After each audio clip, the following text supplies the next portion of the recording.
तो I don't think so कि they are clear कि करना क्या है, जाना क्लियर कब का है।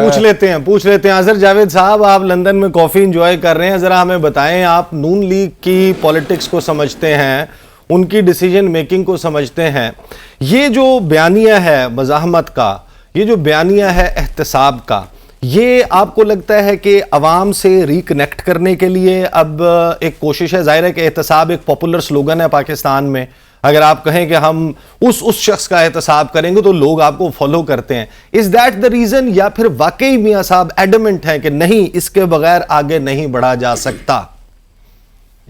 मिर्जा साहब बहुत शुक्रिया। देखिए, दो चीजें हैं। एक, जो आपने ये बयानिया की बात की, जो जिन लोगों पे नाम दिए गए, 3.5 साल मियां साहब को यहाँ हो गए, 3.25 साल, तो उनसे मुलाकात का जो मौका मिलता है, जो मैंने 3.5 साल पहले अल्फाज सुने थे वही उन्होंने दोहराए हैं ये पीर या मंगल को, तो उसमें कोई तब्दीली नहीं है। वो पहले भी ये बात करते रहे, अब भी कर रहे हैं और वो आगे भी करेंगे।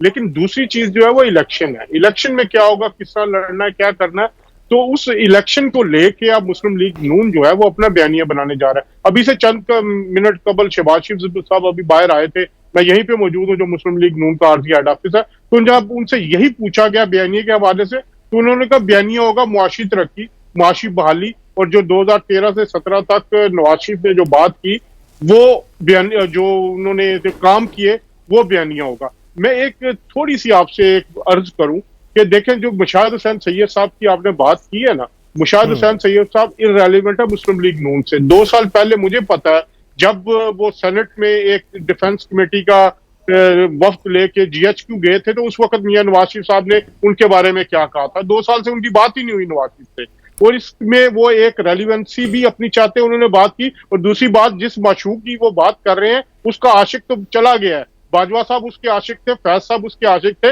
और जो अब नए आसिम मुनीर साहब हैं, वो अपने इरादे बता चुके हैं, वो न्यूट्रलिटी की तरफ जा चुके हैं।